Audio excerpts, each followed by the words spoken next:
ان خارجیوں کا، ان باغیوں کا اس آیت کی تفسیر میں اختلاف ہوا۔ سیدنا عثمان رضی اللہ تعالیٰ عنہ کی شہادت جو ہے اس کے متعلق مرزا صاحب بلکہ کئی لیکچرز میں یہ بات کر چکے ہیں کہ ان کی شہادت جو تھی ان کی اجتہادی غلطیوں کا کفارہ بن گئی تھی۔ یہ کہنا کہ ان کی شہادت اجتہادی خطاؤں کا کفارہ بن گئی، یہ دنیا کا بدترین الزام ہے۔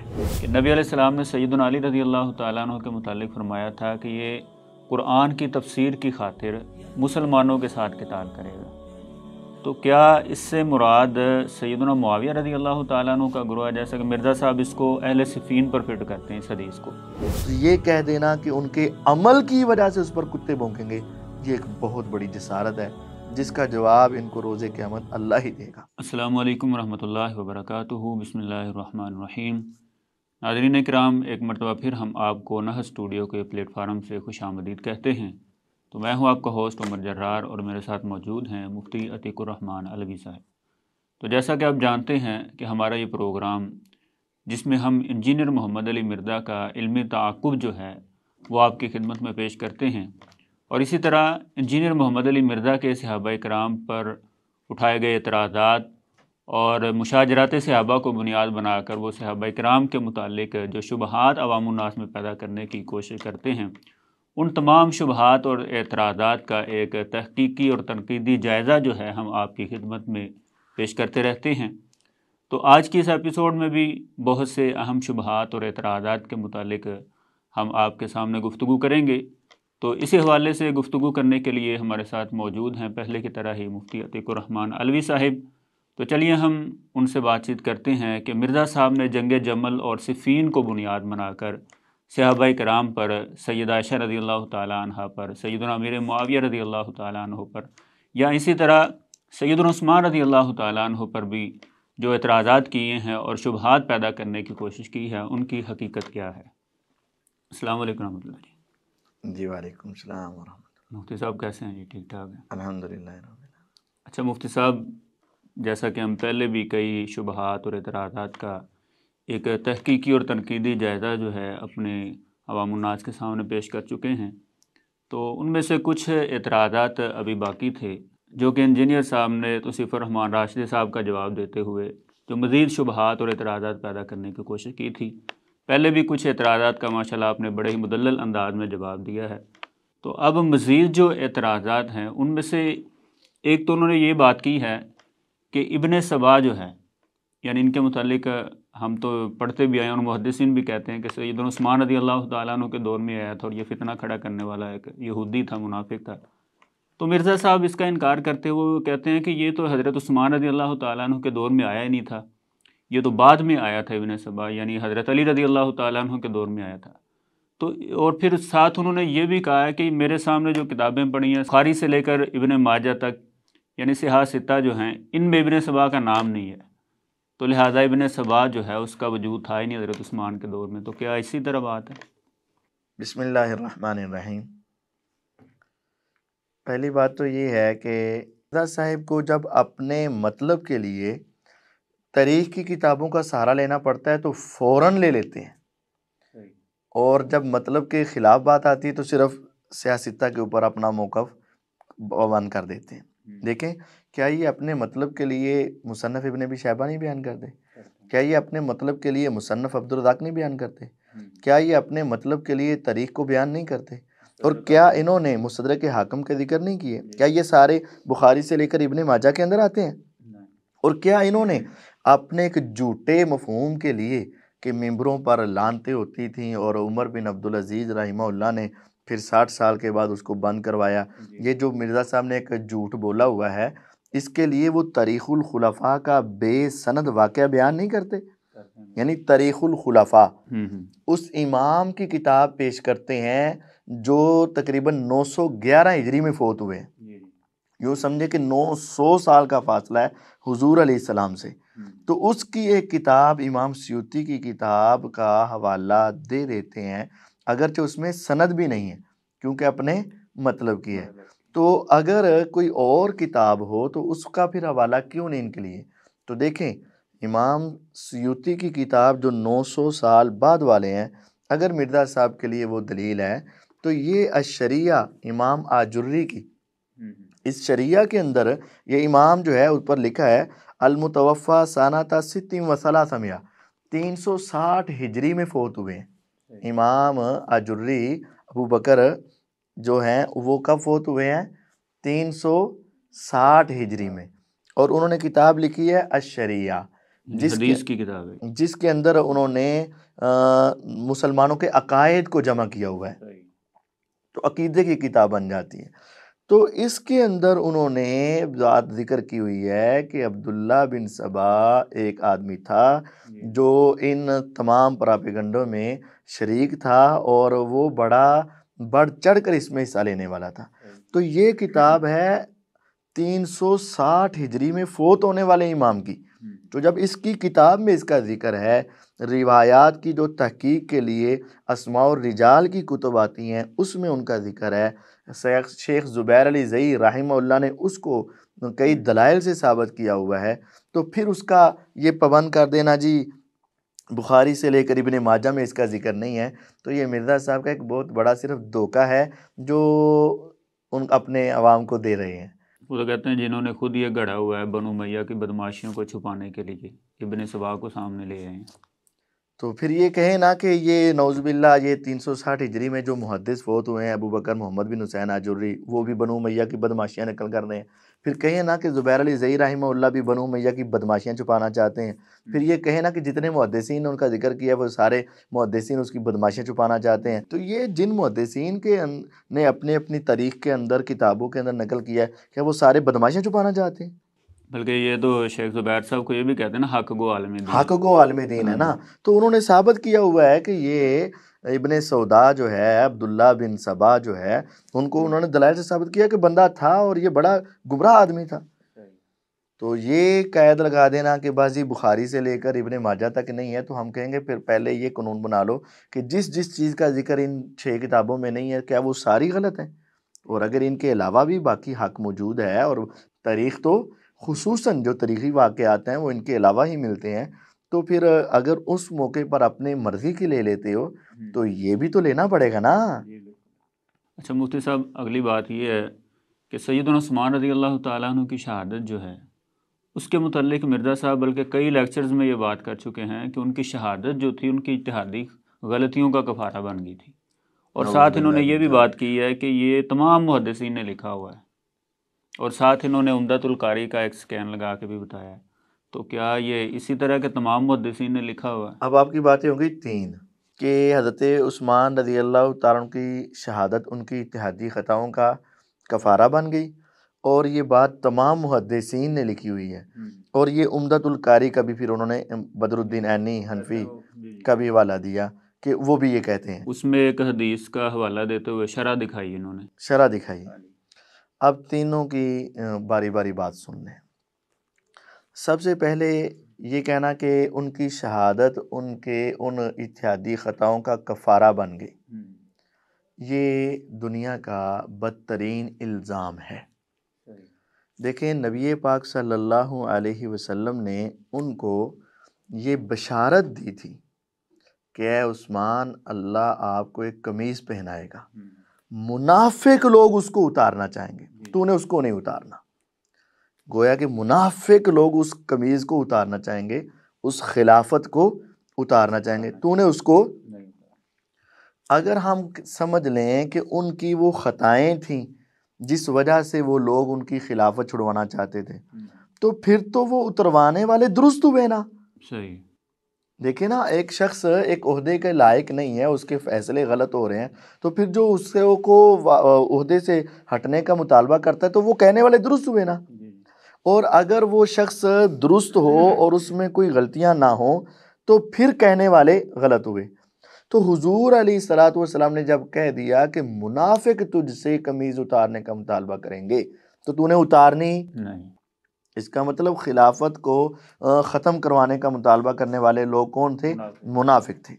دوسری بات، جب فیصلہ نبی کریم صلی اللہ علیہ وسلم نے فرما دیا کہ فتنوں کے دور میں فلاں شخص، وہ شخص حق پر ہوگا، اور وہ شخص کا اشارہ آپ نے کیا، تو ایک صحابی اٹھے اور جا کر حضرت عثمان رضی اللہ عنہ کو پکڑا اور ان کا چہرہ حضور کی طرف کیا اور کہا حضور یہی؟ آپ نے فرمایا ہاں یہی، فتنوں کے دور میں یہ حق پر ہوگا۔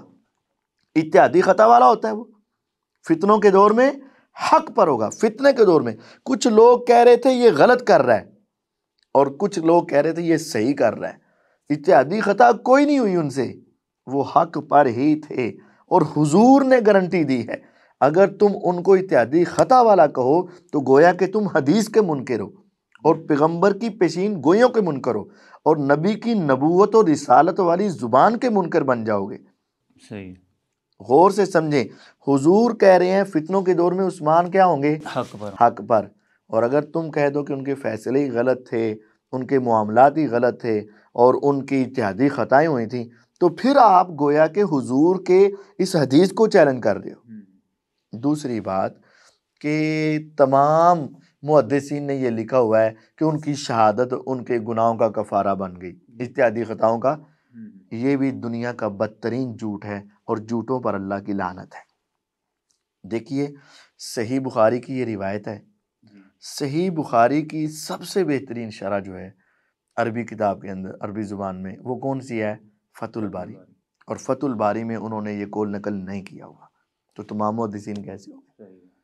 امام ابن حجر رحمہ اللہ نے یہ بات کی تو تمام محدثین کیسے ہو گئے؟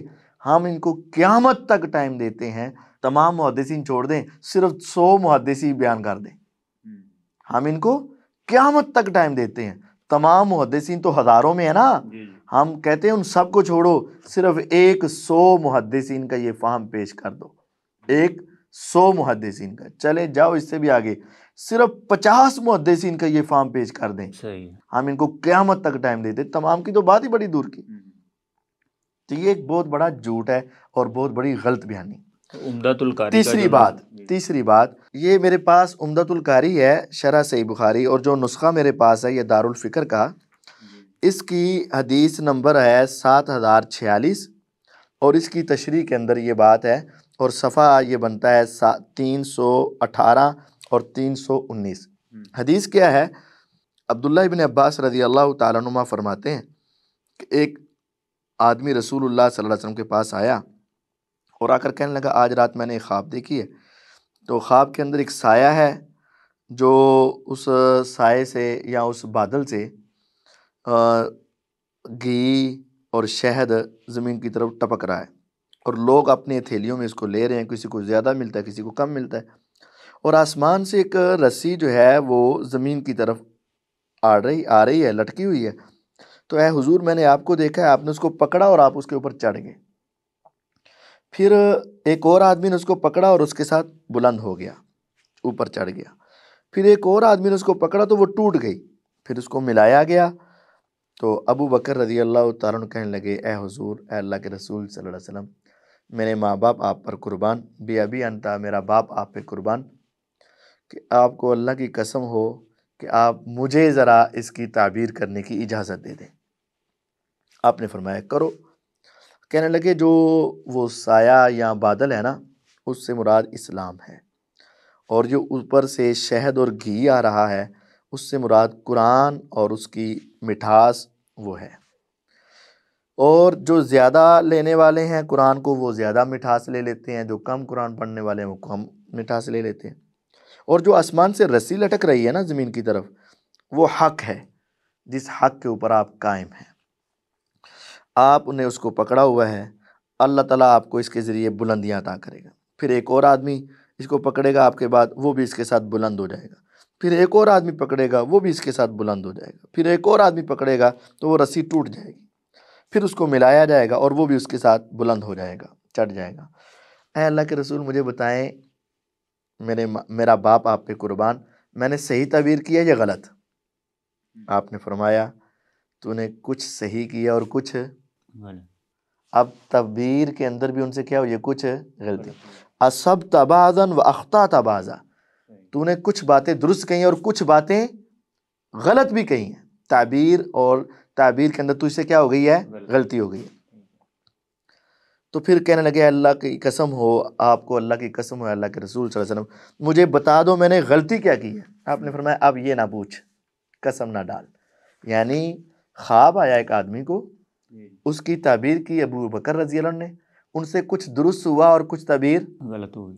پھر انہوں نے قسم دی حضور کو کہ آپ مجھے بتائیں کہ میری غلطی کیا ہے۔ آپ نے فرمایا مجھے قسم نہ دے، میں نے نہیں بتانی۔ اب وہ غلطی کیا تھی حضور نے نہیں بتائی۔ اب ہم اپنی مرضی سے غلطی تلاش کر سکتے ہیں؟ جب ابو بکر رضی اللہ جیسی عظیم شخصیت کو اپنی غلطی کا پتہ نہیں چلا تو حضور کے بتائے بغیر ہم کس طرح اپنی مرضی سے غلطی کو بتا دیں گے؟ اور یہ تعبیر اس کو ہم حقیقی نہیں سمجھیں گے، کیونکہ کسی جگہ پہ غلطی ہے اور کسی جگہ پہ درست ہے۔ اب کون سا حصہ درست ہے اور کون سے حصے میں ان سے غلطی ہوئی ہے، یہ ہمیں علم، یہ نشاندہی نہیں ہے، یہ نشاندہی نہیں۔ تو جب حضور علیہ السلام نے یہ تو بتا دیا کہ اس کی تفسیر اور تعبیر میں کچھ درست ہے اور کچھ، تو ہم اس کی تعبیر کو بعین ہی درست سمجھ کر آگے بیان بھی نہیں اور اس پر اپنا عقیدہ بھی نہیں بنا سکتے۔ اب اس حدیث کی تفسیر کرتے کرتے امام بدر الدین عینی جو ہے حنفی، انہوں نے محلب کا ذکر کیا کہ محلب کہتے ہیں الخطأ فیہ حیث زاد لہ والوصل لغیرہ، وہ یہ محلب کے الفاظ نقل کرتے رہتے ہیں اور آگے جا کر کہتے ہیں وقالا، محلب نے کہا المعنی، اس حدیث کا معنی یہ ہے کہ عثمان رضی اللہ تعالی عنہ اپنے ان فیصلوں اور اتحادات یا اپنے کچھ معاملات کی وجہ سے جس کو لوگ ناپسند کرتے تھے، اپنے دونوں ساتھیوں ابو بکر و عمر رضی اللہ عنہما، یہ میں بتا رہا ہوں، انہوں نے دونوں ساتھی کا لفظ بولا، اپنے پہلے دونوں ساتھیوں کے ساتھ مل نہیں پاتے تھے، قریب تھا کہ ان کی رسی ٹوٹ جاتی۔ حضرت عثمان سے کچھ ایسے فیصلے ہوئے، یہ کون کہہ رہا ہے؟ محلب کہہ رہا ہے، نقل کر رہے ہیں بدر الدین عینی کہ محلب نے کہا ہے کہ عثمان رضی اللہ عنہ سے کچھ ایسے فیصلے ہوئے جن کی وہ لوگ ناپسند کرتے تھے اور وہ ان کی وجہ سے، محلب کہہ رہے ہیں کہ وہ اپنے دونوں ساتھیوں کے ساتھ نہیں پہنچ پائے۔ تو پھر جب ان کی شہادت ہو گئی تو وہ شہادت کی وجہ سے ان کی رسی وہ جڑ گئی، تو محلب کہتے ہیں پھر وہ اپنے ساتھیوں کے ساتھ مل گئے۔ یہ قول کس کا ہے؟ محلب کا۔ کتنے افراد کا ہے؟ صرف ایک کا۔ کس کا؟ محلب کا۔ کتنے افراد کا؟ صرف ایک کا۔ آگے کیا ہے؟ اچھا، یہ انہوں نے یہ نہیں کہا کہ وہ شہادت کفارہ بن گئی تھی؟ یہ لفظ نہیں بولے، یہ ہے کہ اس شہادت کی وجہ سے وہ رسی جڑ گئی اور وہ ان کے ساتھ مل گئے، لیکن یہ کس نے کہا ہے؟ محلب نے۔ اب بات یہاں ختم نہیں ہوئی، محلب کی تو بات ختم ہو گئی، لیکن آگے کیا ہے؟ کل تو میں کہتا ہوں، بدر الدین عینی بدر الدین عینی کا اپنا اس کے اوپر جو تجزیہ ہے اور اپنی جو اس کے اوپر حاشیہ ہے وہ کیا ہے؟ اچھا، وہ آگے ہے، وہ آگے، بات نہیں، وہ یہاں تک بات محلب کی ہے، یہاں تک فہم کس کا ہے؟ محلب کا۔ اور بدر الدین عینی کیا کہتے ہیں؟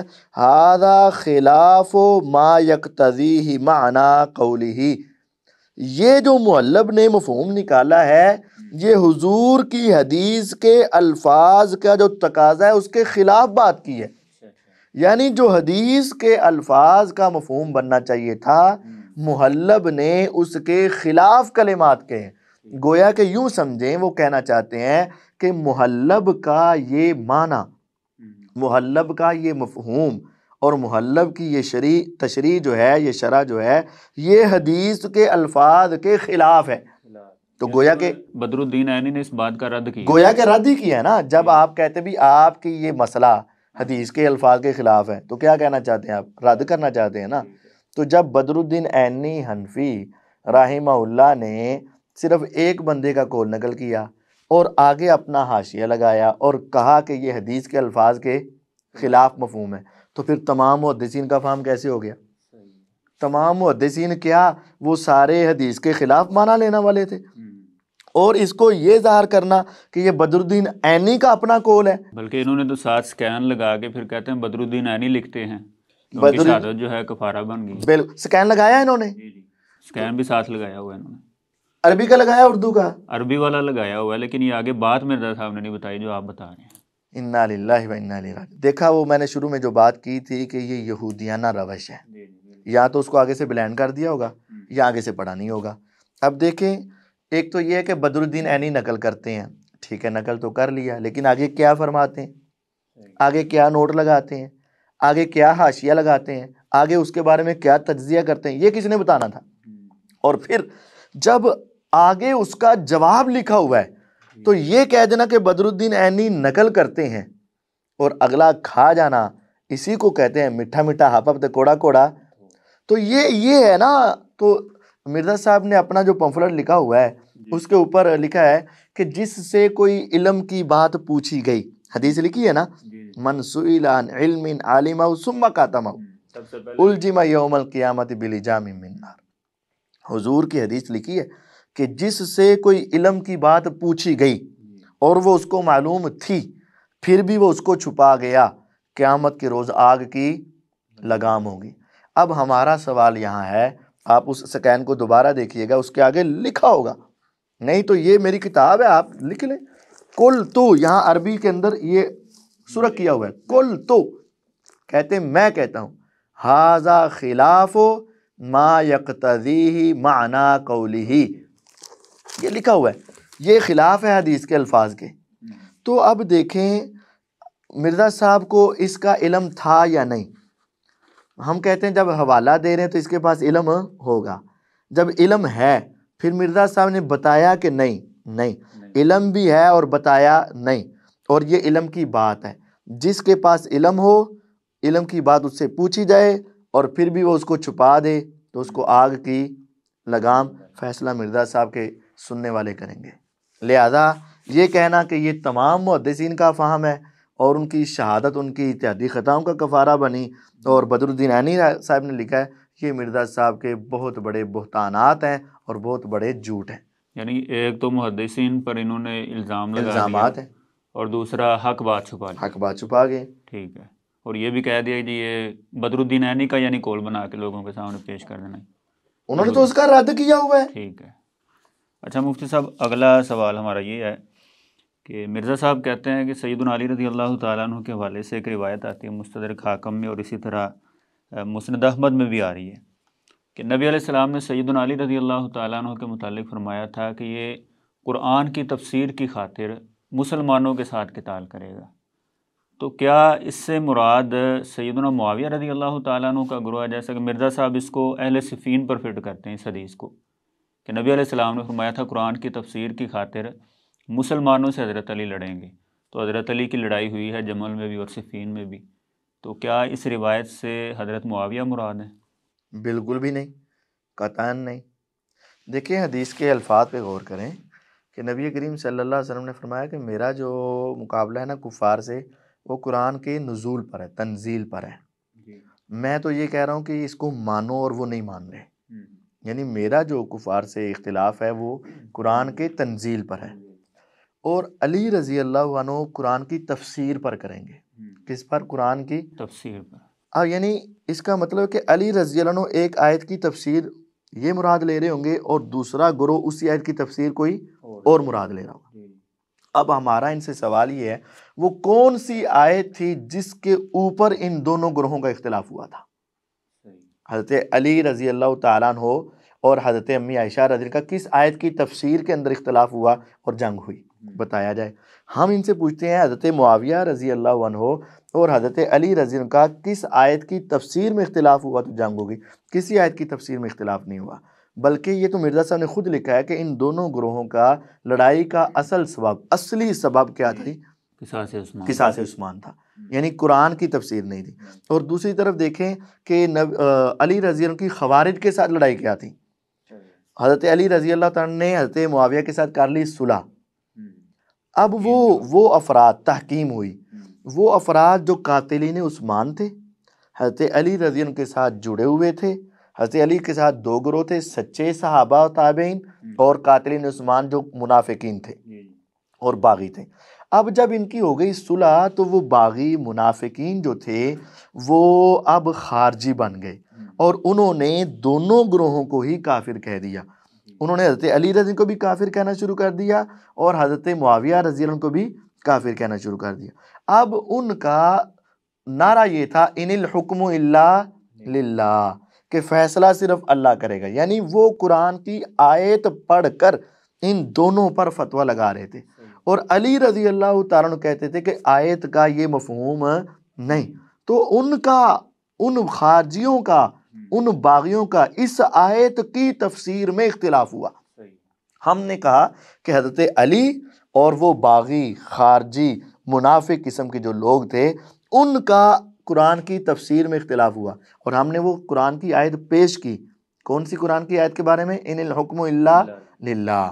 پھر ان کو سمجھانے کے لیے عبداللہ بن عباس رضی اللہ عنہ گئے، تو ہم نے تو یہ آیت پیش کی ہے۔ اگر یہ کہتے ہیں کہ معاویہ کے ساتھ لڑائی ہوئی ہے، اس حدیث کا مطلب یہ ہے جنگ جمل اور صفین ہے، تو پہلا سوال ہمارا یہ ہے کوئی ایک آیت پیش کی جائے کہ دیکھیں حضرت علی اس آیت کا یہ مفہوم لے رہے تھے اور وہ اس آیت کا یہ مفہوم لے رہے تھے، اس وجہ سے اختلاف ہوا اور جنگ ہو گئی۔ دوسری بات یہ ہے کہ حضرت علی رضی اللہ عنہ سے جب خود پوچھا گیا، حضرت علی رضی اللہ عنہ سے جب خود پوچھا گیا کہ آپ جو یہ صفین والوں سے لڑ رہے ہیں، یہ کوئی قرآنی آیت کی وجہ سے لڑ رہے ہیں، یا حضور نے آپ کو کوئی خاص حدیث بتائی ہوئی اس وجہ سے لڑ رہے ہیں، یا آپ اپنی رائے سے لڑ رہے ہیں؟ تو انہوں نے کہا تھا میں اپنی رائے سے لڑ رہا ہوں، میں اپنے اتحاد کی وجہ سے لڑ رہا ہوں۔ یعنی انہوں نے اس موقع پر یہ حدیث بیان گویا کہ حضرت علی رضی اللہ عنہ جن کا اصل واقعہ ہے، وہ اپنے آپ کی اس اختلاف پر وہ حدیث فٹ، اور یہ جو لوگ ہیں اس اختلاف کے اوپر یہ حدیث فٹ کر رہے ہیں۔ یہ تو حضرت علی سے بھی دشمنی رکھنے والے لوگ ہیں، اور حضرت علی کا فہم بھی ان کو قبول نہیں ہے، جب وہ کہہ رہے ہیں کہ میں کسی قرآنی آیت کی وجہ سے نہیں لڑ رہا، کسی حدیث کی وجہ سے نہیں لڑ رہا، میں تو اپنی رائے کی وجہ سے لڑ رہا ہوں۔ اور پھر حضرت علی رضی اللہ تعالیٰ عنہ بعد میں شرمندہ بھی تو ہوتے تھے نا، بعد میں ندامت بھی تھی، کاش میں اس سے کئی سال پہلے فوت ہو چکا ہوتا۔ جمل کے بعد کہا کہ نہیں کہا؟ تو اگر وہ قرآن کی تفسیر پر ہی لڑ رہے ہوتے تو پھر یہ ندامت کے الفاظ کیوں کہتے بھی؟ تو ان کو یہ کس نے بتا دیا کہ یہ جو تفسیر کی خاطر ان سے لڑائی ہوئی؟ شیطان نے۔ وَإِنَّ الشَّيَاطِينَ لَيُوحُونَ إِلَىٰ أَوْلِيَائِهِمْ، شیطان بھی اپنے بھائیوں کی طرف وہی تو کرتا ہے نا، تو یہ شیطانی تفسیر ہے، شیطانی وہی ہے مردے کی طرف۔ ہاں جی، ہوتی ہے ان کی طرف۔ اچھا مفتی صاحب، حدیث حوض جو ہے سیدہ عائشہ رضی اللہ تعالیٰ عنہ کے متعلق، اس پہ یہ بڑا شور مچاتے ہیں جی سیدہ عائشہ، بلکہ ایک لیکچر میں تو مرزا صاحب نے یہ بھی کہا ہوا ہے کہ ان کے عمل کی وجہ سے ان پر کتے بھونکے تھے سیدہ عائشہ رضی اللہ تعالیٰ عنہ۔ تو اس ایک تو حدیث حوض کی ہمیں تھوڑی سی وضاحت کر دیں کہ یہ حدیث حوض ہے کیا، اور پھر اس کی حقیقت کیا ہے؟ انشاءاللہ روز قیامت جب مسلمان، اہل اسلام اور حضور کے جانثار اور حضور کے ازواج مطہرات حضور کے ساتھ ہوں گے نا، تو یہ بھونکنے والے جو آج یہ کتے بھونکنے والے ہیں، کل یہ ان کے پاس کھڑے نہیں ہو سکیں گے۔ بالکل۔ بات یہ ہے کہ حدیث حوض ایک روایت ہے، اس کی صحت کے بارے میں بھی علماء کا اختلاف ہے۔ بعض اس کو صحیح بھی مانتے ہیں، اور امام بخاری کے استاد علی بن مدینی رحمہ اللہ جو بہت بڑے استاد تھے، اور یوں خیال لیجیے کہ امام بخاری کے سب سے بڑے استاد علی بن مدینی، اور امام علی بن مدینی کے سب سے بڑے استاد یحییٰ بن سعید القطان ہیں۔ یہ کوئی معمولی شخصیتیں نہیں ہیں، ان کے ہاں یہ روایت سند کے اعتبار سے منکر ہے، ثابت نہیں ہے۔ بہرحال بعض کچھ علماء اس کو ثابت بھی کہتے ہیں، تو اس کے اندر اختلاف ہے روایت کی صحت کے بارے میں۔ دوسری بات یہ ہے کہ حدیث حوض میں یہ ہے کہ آپ نے فرمایا کہ میری اس بیوی کا اس وقت کیا کیفیت ہوگی جب اس پر حوض کے کتے بھونکیں گے۔ تو امی عائشہ رضی اللہ عنہ، اس حدیث میں یہ ہے، وہ صحیح ہے یا نہیں وہ ایک الگ مسئلہ ہے، کہ وہ گئیں امی عائشہ رضی اللہ عنہ، تو ایک مقام پر ان کے اوپر کتے رات کو بھونکے، تو انہوں نے پوچھا یہ کون سی جگہ ہے، تو انہوں نے کہا جی حوض کا چشمہ ہے، حوض کی جگہ ہے۔ تو آپ نے فرمایا مجھے پھر واپس جانے دو۔ تو حضرت زبیر رضی اللہ عنہ نے فرمایا کہ اگر آپ واپس چل جائیں تو مسلمانوں کا اختلاف ہو جائے گا، تو آپ ایسا کریں کہ آپ آگے چلیں، آپ کو دیکھ کر مسلمانوں میں اتحاد کی راہ نکل آئے گی، اتفاق پیدا ہو جائے گا۔ تو امی عائشہ رضی اللہ عنہ پھر آگے چلی گئیں بصرہ کی طرف، اور حضرت علی رضی اللہ کے سامنا ہوا، تو پہلے صلح ہوگی، جو حضرت زبیر نے کہا تھا ویسا ہی ہوا، تو ان کے جانے کی وجہ سے، حضرت زبیر رضی اللہ عنہ کے جانے کی وجہ سے مسلمانوں میں کیا ہو گیا؟ اتحاد، صلح ہو گئی۔ لیکن ان باغیوں، ان فسادیوں، ان خارجیوں، قاتلین عثمان کی وجہ سے پھر دوبارہ رات کو ایک معاملہ ہوا جس کی وجہ سے دوبارہ پھر جنگ بھڑک اٹھی. تو یہ ایک روایت پیش کی جاتی ہے. لیکن پہلی بات یہ ہے کہ یہ روایت کی صحت اتفاقی نہیں ہے. دوسری بات یہ ہے کہ اس میں صرف یہ ہے کہ عورت پر کتے بھونکیں گے. کتوں کا تو کام ہی بھونکنا ہے، وہ آج بھی بھونک رہے ہیں، وہ کل بھی بھونک رہے تھے. تو اور شریف لوگوں پر بھی کتے بھونک جاتے ہیں. دیکھیں اگر مرزا صاحب یا کوئی اور فجر کے وقت نکلیں اور علاقے میں کوئی کتا ہو ان پر بھونک جائے تو اس نے تو نہیں دیکھنا یہ نماز کے لیے جا رہا ہے یا چوری کے لیے جا رہا ہے، یہ نماز کے لیے جا رہا ہے یا کسی کی کوئی چیز اٹھانے کے لیے. انہوں نے تو کتا تو بھونکتا ہی ہوتا ہے. تو کتے کا بھونکنا یہ کسی کی نیکی یا گناہ کی دلیل نہیں ہوتی، کسی کے اچھا یا برا ہونے کی دلیل نہیں ہوتی. تو یہ کہہ دینا کہ ان کے عمل کی وجہ سے اس پر کتے بھونکیں گے، یہ ایک بہت بڑی جسارت ہے جس کا جواب ان کو روز قیامت اللہ ہی دے گا. جی بالکل یقین جانیے. تو امی عائشہ رضی اللہ عنہا نے پھر وہاں سے واپسی کا ارادہ کیا، تو لیکن انہوں نے کہا کہ اتفاق کی اتحاد کی کوئی راہ بنے گی، تو پھر وہ اس وجہ سے آگے چلی گئی. اب میں یہاں سے آپ سے ایک سوال کرنا چاہتا ہوں. یہ ایک روایت ہے جس کی صحت و ضعف میں اختلاف ہے، اور حضور علیہ السلام نے اس کے اوپر کوئی خاص فتویٰ اس بیوی پر کہ جو جائے گی وہ گمراہ ہو جائے گی، جو جائے گی وہ نعوذ باللہ سیدھے راستے سے ہٹ جائے گی، جو جائے گی اس کے اوپر ایسی کوئی بات کہی ہے کہ عائشہ رضی اللہ عنہا غلطی پر نہیں تھی اور وہ گمراہی پر نہیں تھی، اور ان کے عمل کوتاہی اور فساد کے اوپر مبنی نہیں تھے. اچھا، شیخ البانی کا یہاں یہ حوالہ دیتے ہیں، وہ کہتے ہیں کہ شیخ البانی نے کہا ہے کہ مخالفین کو ہم اجتہادی خطا پر کہتے ہیں لیکن وہ حق پر نہیں تھے. شیخ البانی نے کیا کہا ہے؟ انہوں نے کہا کہ مخالفین کو جنگ حضرت علی کے مخالفین کو، ہاں جی، جنگ جمل کے متعلق بات کرتے ہوئے کہ مخالفین کو اجتہادی خطا پر کہتے ہیں لیکن وہ حق پر نہیں تھے. یہ تو دو باتیں، پہلی بات تو یہ کہ دو باتیں متضاد ہیں، اجتہادی خطا پر اور حق پر نہیں. اگر اجتہادی خطا کہہ دیا گیا ہے تو پھر عام خطا اور اجتہادی خطا کا فرق کیا ہے؟ عام خطا میں انسان حق سے ہٹ جاتا ہے اور اجتہادی خطا کرنے والے پر یہ فتویٰ نہیں لگتا. اور دوسری بات پھر لعنت اللہ علی الکاذبین، جھوٹوں پر اللہ کی لعنت ہے. اور یہ اللہ کا فیصلہ ہے، میرا نہیں، کوئی غصہ مت کیجئے گا، یہ اللہ تعالیٰ کا فیصلہ ہے. فنجعل لعنت اللہ علی الکاذبین. تو جھوٹ بولنے والوں پر اللہ کی لعنت ہوتی ہے. تو مرزا صاحب نے اگر مرزا صاحب نے البانی رحمہ اللہ کا نام لے کر بیان کیا ہے تو ہم کہتے ہیں انہوں نے بہت بڑا جھوٹ بولا ہے، کیونکہ البانی رحمہ اللہ نے یہ کہا ہی نہیں کہ وہ حق پر نہیں تھے. اچھا، یہ ان کی بات نہیں ہے، اجتہادی خطا والی اجتہادی خطا انہوں نے کہا، اور یہ بھی کہا ہے کہ اس پر بھی ان کو ایک اجر ملے گا. یہ کیوں نہیں بتائی؟ اس پر بھی ان کو ایک اجر، یہ باتیں بھی تو کی ہوئی ہیں نا، تو یہ بات کیوں نہیں بیان کرتے؟ یعنی یہ مرزا صاحب نے اپنی طرف سے جھوٹ ایڈ کر دیا. بالکل، جس طرح مرزا صاحب حدیثوں میں جھوٹ ایڈ کرتے ہیں اور جس طرح یہ عمدۃ القاری کے اگلے جملے چھپا جاتے ہیں، تو یہ تو ان کی عادت سیئہ ہے نا. اچھا مفتی صاحب، اجتہادی خطا جو ہے تو اس کا مرزا صاحب انکار کرتے ہوئے کہتے ہیں چھوڑ دیں اس باتوں کو. وہ تو امام بخاری جہاں پہ یہ روایت لے کر آئے اتحاد والی، انہوں نے تو وہاں کہا کہ حاکم وقت اگر اجتہاد کرے. دیکھیں یہ ان کی تباہی اور بربادی ہے. سب سے پہلی بات تو یہ ہے کہ جب یہ مرزا صاحب نے البانی رحمہ اللہ کے ذکر کیا تو علامہ البانی رحمہ اللہ نے بھی کہا کہ ان کی اجتہادی خطا تھی اور ان کے اوپر ان کو ایک کیا ملے گا؟ اجر ملے گا. تو گویا کہ اجر کیوں دے رہے ہیں؟ وہ اسی روایت کو ان کے اوپر فٹ کر رہے ہیں. اذا اجتہد الحاکم، جب حاکم اجتہاد کرے. اب یہ اصل میں ان کی علمی اپنی لیول اور اپنا علمی سٹیٹس بتا رہے ہیں کہ مجھے عربی آتی نہیں.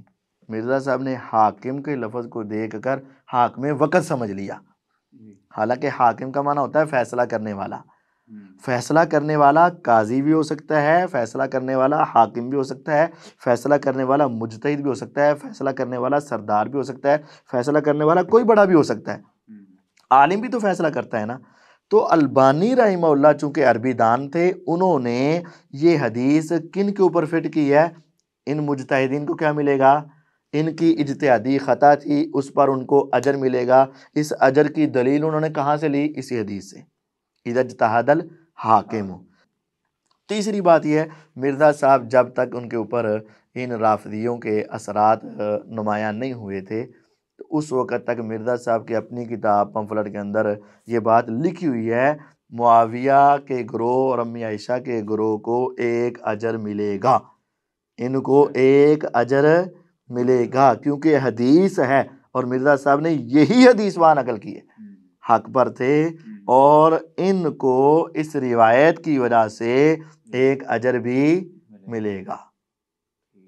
مرزا صاحب نے یہ لکھا ہوا ہے اپنی کتاب اپنے پمفلٹ میں کہ یہ روایت، یہی روایت اذا اجتہد الحاکم، اور یہ روایت نقل کر کے لکھا ہوا ہے کہ اس روایت کی روح سے، اس روایت کی وجہ سے ان کو ایک اجر ملے گا۔ جب تک رافضیت کے اثرات نہیں تھے وہ تب تک اس روایت کو عام سمجھ رہے تھے، لیکن جب رافضیت کے اثرات آئے تو اب حدیث میں تعویل کر کے اس سے مراد کون ہے؟ حاکم وقت بنا دیا گیا۔ اچھا مفتی صاحب، امام بدر الدین عینی جو ہیں ان کا یہ اکثر حوالہ دیتے ہیں مرزا صاحب، ان کا ایک قول بھی ہے غالباً کہ جس میں یہ ہے کہ انہوں نے حضرت معاویہ رضی اللہ تعالیٰ عنہ کو باغی بھی کہا ہے، اور ساتھ یہ بھی کہا ہے کہ اگر وہ پورے چھوٹ جائیں قیامت کو تو یہی کافی ہے، اس طرح کا بھی ایک قول پیش کرتے ہیں۔ تو کیا واقعتاً انہوں نے امیر معاویہ رضی اللہ تعالیٰ عنہ کو باغی کہا ہے یا ان کے فضائل کا انکار کرتے تھے؟ دیکھیں جی، پہلی بات تو یہ ہے کہ جب ان کو اپنے مطلب کی بات چاہے 500 سال 600 سال 700 سال بعد والے محدثین سے بھی ملے نا تو فوراً لے لیتے ہیں، اور جب ان کو اپنے خلاف صحابہ کے اقوال ملیں تو نہیں لیتے ہیں۔ جب معاویہ رضی اللہ کے حق میں احادیث موجود ہیں، قرآن کی آیات موجود ہیں، جب ان کے حق میں صحابہ کے اقوال موجود ہیں، عشرہ مبشرہ کے اقوال موجود ہیں، جب ان کے حق میں بدری صحابہ کے اقوال موجود ہیں، اور جب ان کے حق میں ان صحابہ کے اقوال موجود ہیں جن کو حضور کہا کرتے تھے فدا کا ابی و امی، اے سعد تیرے اوپر میرے ماں باپ قربان ہو، جب ان صحابہ، صحابیات اور تابعین اور تابعات کے اقوال ان کے حق میں موجود ہیں، ائمہ محدثین کے اقوال ان کے حق میں موجود ہیں، ان سب کو چھوڑ دیا جاتا ہے تو صرف ایک آدمی کی بات لی جاتی ہے، کس کی؟ بدر الدین عینی کی۔ اب اس آدمی کے بھی اقوال دو طرح کے ہیں۔ بدر الدین عینی حنفی، جن کی یہ بات ابھی عمدۃ القاری میں ہم نے کو بیان کی ہے، ان کے بھی اقوال دو طرح کے ہیں۔ انہوں نے یہ بات بھی کی ہوئی ہے لیکن ساتھ یہ بھی تو کہا ہوا ہے کہ وہ اتحادی خطا پر تھے، تو انہوں نے بھی کہا ہوا ہے اتحادی خطا کہا ہوا ہے، تو جب اتحادی خطا والی بات بھی بدر الدین عینی کرتے ہیں تو وہ ان کو ماننی نصیب نہیں ہوتی ہے اور بتاتے ہی نہیں ہیں، اور جب اپنے مرضی کا ایک جملہ مل جاتا ہے وہ تو دو اقوال ان کے خود متعارض ہونے کی وجہ سے دونوں ہی ساقط ہو جاتے ہیں۔ جب ایک ہی بندے کی دو باتیں آپس میں ٹکرا رہی ہوں تو پھر ایک کو لینا چاہیے، تو اگر ایک کو لیں گے تو دوسری کا کیا بنے گا، اگر دوسری کو لیں گے تو پہلی کا کیا بنے گا۔ محدثین تو ایسے موقع پر دونوں باتوں کو ہی چھوڑ دیتے ہیں۔ تو جب ان کے حق میں صحابہ کے اقوال موجود ہیں، پیغمبر علیہ السلام کے اقوال موجود ہیں، تابعین کے اقوال موجود ہیں، اور کئی ایک محدثین کے اقوال موجود ہیں، ان سب کو چھوڑ کر ایک بدر الدین عینی حنفی کا رحمہ اللہ کا قول پیش کر دینا جو بذات خود متناقض ہے، متضاد ہے، اور ان کے بھی دو قول ہیں، اگر یہ قول لیتے ہیں کہ وہ برابر برابر چھوٹ جائیں تو یہ بھی تو قول انہی کا ہے نا، یہ بھی تو قول انہی کا ہے کہ وہ مجتہد تھے اور اتحادی خطا ہوئی ہے، وہ کیوں نہیں مانتے؟ اچھا مفتی صاحب، مرزا صاحب یہی جنگ جمل بیان کرتے ہوئے سیدہ عائشہ رضی اللہ تعالیٰ عنہ کے متعلق بات کرتے ہیں کہ وہ ساری زندگی اس پر روتی رہی ہیں۔ کس پر؟ یہی جنگ جمل میں جو ان سے یہ واقعہ ہو گیا تھا، لڑائی جو بھی ہے، تو وہ کہتے ہیں کہ اس پر وہ ساری زندگی رویا کرتی تھی۔ یہ تو بہت بڑا بہتان اور جھوٹ ہے کہ امی عائشہ رضی اللہ عنہ جنگ جمل کو یاد کر کے رویا کرتی تھی، یہ تو بہت بڑا بہتان ہے۔ وہ کہنا یہ چاہتے ہیں کہ جو حضرت علی کے خلاف نکلی تھی، ہم کہتے ہیں قیامت تک اس کی دلیل نہیں پیش کر سکتے کہ الفاظ ہوں کہ امی عائشہ رضی اللہ عنہ واقعہ جمل کی وجہ سے روتی رہی ہیں ساری زندگی، قیامت تک یہ پیش نہیں کر سکتے، بلکہ یہاں تک کہتے ہیں کہ ان کا دوپٹہ جو تھا وہ تر ہو جائے گا۔ یہ تو دنیا کا بدترین جھوٹ ہے بھائی جان، کہ جمل، یہ کلمات یاد رکھیں، واقعہ جمل کو یاد کر کے وہ اپنے اس نکلنے پر یا واقعہ جمل کی وجہ سے ساری زندگی روتی رہی ہوں اور ان کا دوپٹہ بھیگ جاتا ہو، یہ ایک بدترین بہتان ہے امی عائشہ رضی اللہ عنہ پر۔ تو یہ تو بخاری میں الفاظ ملتے نہیں ہیں کہ وہ رویا کرتی تھیں ساری زندگی؟ بخاری میں کہاں ملتے ہیں کہ جمل کی وجہ سے رویا کرتی تھی؟ اچھا، اس پر تو انہوں نے روایت بھی ایک پیش کی ہے صحیح بخاری سے، کون سی جس میں یہ ہو کہ جمل کی وجہ سے رویا کرتے ہیں؟ اب دیکھیں یہ ہے کیسی یہودیانہ روش کہ بات کر رہے ہیں جنگ جمل کی، اور امی عائشہ کے رونے کی اور ان کے دوپٹے کے گیلے ہونے کی، تو وہاں حدیث میں الفاظ کیا ہیں اور اس کی وجہ کیا ہے؟ دیکھیں وہاں معاملہ یہ تھا کہ ان کی عبداللہ بن زبیر رضی اللہ عنہ کے ساتھ ہوا اختلاف، اور امی عائشہ رضی اللہ عنہ نے نظر مان لی کہ میں نے اس کے ساتھ کلام ہی نہیں کرنا۔ پھر لوگوں کے سفارش کرنے کی وجہ سے امی عائشہ رضی اللہ عنہ نے ان کے ساتھ صلح کر لی، یعنی نظر توڑ دی اپنی۔ نظر توڑ دی۔ تو پھر وہ اپنی اس نظر کو یاد کر کے رویا کرتی تھیں۔ اس میں جمل کہاں سے آ گئی؟ اس میں حضرت علی کا تذکرہ کہاں سے آ گیا؟ اس میں حضرت عثمان کا تذکرہ کہاں سے آ گیا؟ قتل عثمان کا تذکرہ کہاں سے آ گیا؟ کس قدر بدبختی کا یہ عالم ہے کہ اپنے غلط عقیدے کے لیے حدیثوں کا مذاق اڑایا جا رہا ہے، اور اپنے غلط عقیدے کے لیے حدیثوں کا غلط استعمال کیا جا رہا ہے، اور حدیث کہاں سے ہے اور اٹھا کر کہاں لگائی جا رہی۔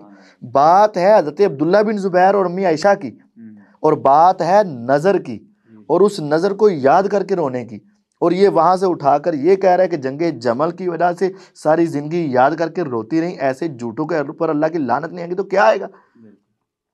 اچھا، پھر صحیح بخاری سے پھر وہ یہ بھی کہتے ہیں جی، وہ یہ روایت بھی آ رہی کہ سیدہ عائشہ رضی اللہ تعالیٰ عنہ وہ فرماتی تھیں کہ میری سوکنوں کے ساتھ مجھے دفن کرنا۔ تو یہ بات درست ہے نا کہ پہلے مرزا صاحب نے یہ اسی کنڈکشن میں بیان نہیں، اب اس کو سمجھیں۔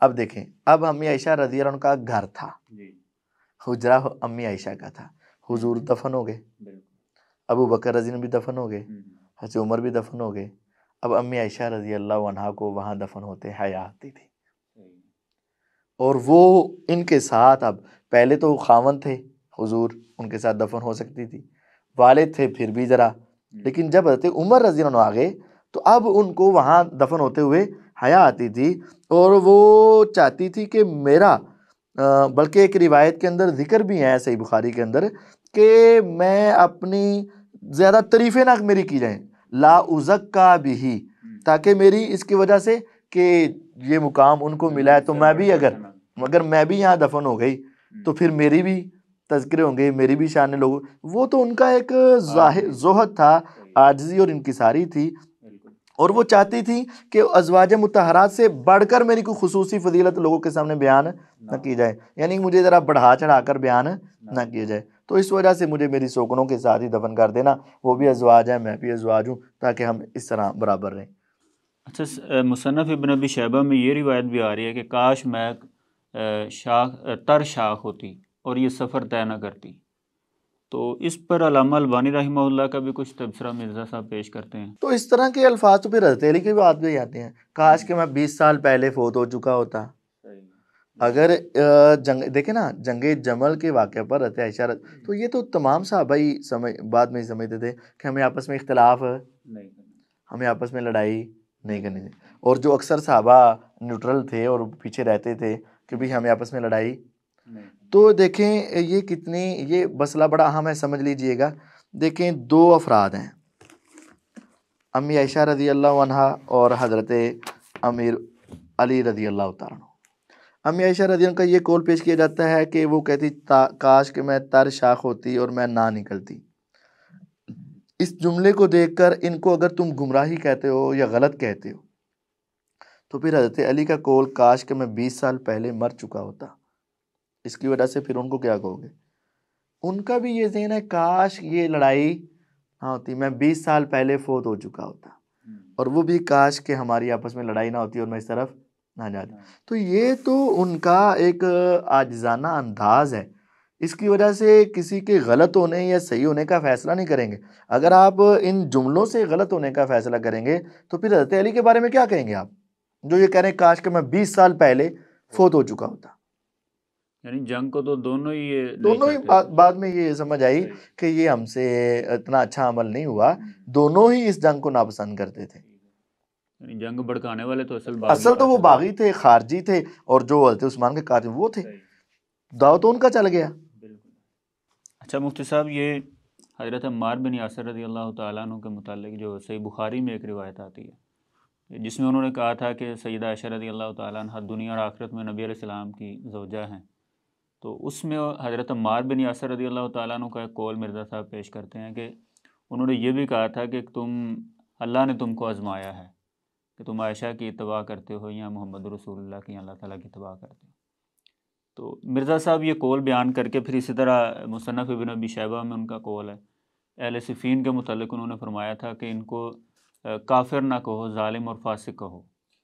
پہلے ایک بات کر لیں. مرزا صاحب کہتے ہیں یہ سلف کا فہم ہے. دیکھیں میری بات سنیں. پہلا یہ حضرت عمار بن یاسر رضی اللہ عنہ کا امی عائشہ رضی اللہ عنہ کے حوالے سے قول کہ اللہ تعالیٰ نے تمہیں آزمایا کہ تم عائشہ کی اتباع کرتے ہو یا حضرت علی کی. دیکھیں دونوں گروہ حق پر ہیں، یہ مسئلہ سمجھ لیں. حضرت علی رضی اللہ عنہ کا گروہ بھی حق پر ہے اور امی عائشہ رضی اللہ عنہ کا گروہ بھی حق پر ہے، لیکن فرق ہے تھوڑا سا. ایک ہے 100% حق پر ہونا اور ایک ہے مثال کے طور پر 90% حق پر ہونا، یعنی ایک زیادہ حق پر اور ایک کم حق پر. تو یہ بات تو درست ہے کہ حضرت علی رضی اللہ عنہ زیادہ حق پر تھے، اولا بالحق، زیادہ حق پر تھے. اور حدیث میں صحیح مسلم کے اندر ہے کہ حضرت علی رضی اللہ تعالیٰ عنہ زیادہ حق پر، اور دوسرا گروہ بھی حق پر، کیونکہ اولا کے مقابلے میں ادنا آتا ہے، اولا کے مقابلے میں ختم نہیں آتا، اولا کے مقابلے ادنا، یعنی اولا زیادہ قریب اور ادنا تھوڑا قریب، تھوڑا کم. تو یہ ہے اولا بالحق، حضرت علی کا گروہ حق کے زیادہ قریب، اور حضرت امی عائشہ کا، حضرت معاویہ کا، حضرت طلحہ و زبیر کا گروہ حق کے کم قریب ہے. تو یہ بات تو درست ہے. ان دونوں کا اگر موازنہ کیا جائے گا تو زیادہ حق پر کون ہوں گے؟ حضرت علی. اور کم حق پر کون ہوں گے؟ حضرت امی عائشہ، طلحہ، زبیر، حضرت معاویہ، عمر بن عاص، یہ سارے. لیکن ان کو کہنا کہ ایک حق پر ہے، ایک باطل پر ہے، ایسا کہنا درست نہیں ہے. تو یہ بات تو درست ہے کہ اب زیادہ حق کی اتباع کرنی چاہیے نا، تو حضرت علی کے ساتھ ہونا چاہیے، یہ بات درست ہے. یعنی ایک اجتہادی خطا، ایک اجتہادی خطا، تو ہم تو کہتے ہیں نا اجتہادی خطا، اور محدثین بھی کہتے ہیں اجتہادی خطا تھی. اور مرزا صاحب کہتے ہیں یہ سلف کا فہم ہے، لیکن دوسرے صحابہ کا فہم. اچھا بات یہ آگئی سلف کا فہم کہ دیکھیں یہ سلف کتنے سلف کا؟ ایک سلف کا. ادھر جو حضرت امی عائشہ کیا سلف نہیں ہے؟ کیا طلحہ سلف نہیں ہے؟ حضرت زبیر سلف نہیں ہے؟ میرے پیغمبر علیہ الصلوۃ والسلام کے جو لاکھ کے قریب صحابہ تھے ان کا سلف، وہ سلف نہیں ہے؟ جتنے صحابہ نیوٹرل رہے ہیں وہ سارے سلف نہیں ہیں؟ جب بلکہ وہ حدیثیں بھی بیان کی، وہ حدیثیں بیان کرتے ہیں کہ حضور نے فرمایا تھا کہ فتنے کے دور میں کیا رہنا؟ الگ رہنا، لڑائی کے اندر حصہ نہ لینا، اختلاف نہ کرنا، اپنی تلواروں کو جا کے اپنے پتھروں پہ مار دینا، ختم کر دینا، تم نے لڑائی نہیں کرنی. تو کیا وہ نبی کی حدیثیں نہیں اور فہم سلف نہیں ہے؟ دیکھیں ایک شخص کا فہم اپنے مرضی کا آ گیا، ہم اس کا انکار نہیں کرتے، لیکن اس کو کہنا کہ صرف سلف کا فہم یہ ہی ہے، بھئی صرف یہ ہی نہیں ہے، یہ بھی ہے، اور بھی سلف کے فہم ہے، ان کو بھی تو لیا جائے نا. اور بھی تو فہم سلف کے ہیں کہ نہیں ہے؟ یعنی سارے صحابہ کرام کے عمل کو دیکھا، سارے صحابہ. اور دیکھیں ادھر حضرت عمار بن یاسر اکیلے ہیں یا ان کے ساتھ چند صحابہ ہیں. آپ جانتے ہوں گے جنگ جمل میں دونوں طرف سے صحابہ کی تعداد 100 سے زیادہ نہیں تھی، 100 سے بھی کم تھی. صفین میں بھی صحابہ کی تعداد دونوں طرف سے 100 سے کم تھی، تو باقی صحابہ کدھر تھے؟ باقی صحابہ الگ تھے. تو پھر اجماع سلف یا اکثریت سلف کدھر ہوئی؟ صحیح، اکثریت سلف کی کدھر ہو گئی؟ وہ تو لڑائی کو پسند ہی نہیں کرتے تھے. تو پھر دیکھیں اگر سلف کا بھی اختلاف ہو جائے تو پھر اکثریت کو دیکھا جاتا ہے نا. تو اکثریت تو الگ تھلگ رہنے والے، اکثریت بھی تھی، ان کے پاس دلائل بھی تھے، حضور کی حدیثیں بھی تھی. اور اگلی بات آپ کی یہ کہ اہل صفین کو کافر نہ کہو، تو یہ بات واضح ہو گئی نا کہ اہل صفین کو کافر نہیں. تو مرزا کے تو کئی حواری کہتے ہیں میں معاویہ کو صحابی ماننے کے لیے تیار نہیں ہوں. بلکہ کئی حواری تو ان کے ایسے بھی وہ کہتے ہیں کہ ہم ایسی جنت میں نہیں جائیں گے جہاں معاویہ جائیں گے. تو یہی ہوگا نا. تو دیکھیں ظلم یعنی اس لحاظ سے کہ وہ غلط فیصلہ کر بیٹھے ہیں، فسق اس لحاظ سے کہ ان سے غلطی ہو گئی، تو اتحادی خطا تو ہے نا، اتحادی خطا ہے. لیکن یہ کہہ دینا کہ وہ اسلام سے نکل گئے، باغی ہو گئے، فلاں ہو گیا فلاں، یہ بات درست نہیں ہے. جب حضرت علی رضی اللہ تعالیٰ عنہ کہہ رہے ہیں ہمارے اور ان کے مقتولین جنت میں، ہے کیوں نہیں سنا دے؟ ظالم والا تو فہم سنا دیتے ہیں، فاسق والا فہم تو سنا دیتے ہیں، اور حضرت علی کا فہم کیوں نہیں سناتے؟ عمار بن یاسر نے فرمایا نہ کافر نہ کہو، ظالم فاسق ہو. تو عمار سے بڑے کون ہیں؟ حضرت علی، اور ان کے اس وقت سپہ سالار بھی ہیں، امیر المومنین بھی ہیں. تو وہ کیا کہتے ہیں؟ ہمارے مقتول اور ان کے مقتول تو جنتی کیوں نہیں کہتے؟ پھر معاویہ کو جنتی کہو نا، عمر بن عاص کو جنتی کہو نا، ان کے ساتھیوں کو جنتی کہو نا، جو شہید ہوئے جنتی کہو نا. جزاک اللہ مفتی صاحب، آپ نے بڑے ہی مدلل انداز میں مرزا صاحب کے جو صحابہ کرام پر اعتراضات تھے، جو انہوں نے شیخ توصیف الرحمان راشدی حفظہ اللہ کا جواب دیتے ہوئے مزید شبہات اور اعتراضات جو تھے عوام الناس میں پیدا کرنے کی کوشش کی تھی، تو آپ نے ان تمام اعتراضات کا بڑے ہی مدلل انداز میں جواب جو تھا ہمارے ناظرین کے سامنے پیش کیا۔ تو ناظرین، ہم امید کرتے ہیں کہ مفتی صاحب نے جتنے بھی مرزا صاحب کے شبہات اور اعتراضات ہیں صحابہ کرام کے متعلق، ان کا تحقیقی اور تنقیدی جائزہ جو آپ کی خدمت میں پیش کیا ہے، تو انشاءاللہ ہم امید کرتے ہیں کہ آپ اچھی طرح ان تمام شبہات کو اور ان کی اور اعتراضات کی حقیقت کو جان چکے ہوں گے۔ تو اب آپ کا یہ حق بنتا ہے کہ ان تمام شبہات اور اعتراضات کے جن کو بنیاد بنا کر انجینئر محمد علی مرزا یا دیگر دشمنان صحابہ جو ہیں صحابہ اکرام پر اعتراض کرتے ہیں، ان کی حقیقت جو ہے وہ آپ بھی آگے پیش کریں، اور مفتی صاحب نے جو دلائل پیش کیے ہیں ان دلائل کو اور تمام شبہات اور اعتراضات کی حقیقت کو آگے لوگوں تک پہنچائیں اور لوگوں کو بتلائیں کہ ان اعتراضات کی اور شبہات کی حقیقت کیا ہے۔ تو آج ہمیں اجازت دیجیے۔ والسلام علیکم ورحمۃ اللہ وبرکاتہ۔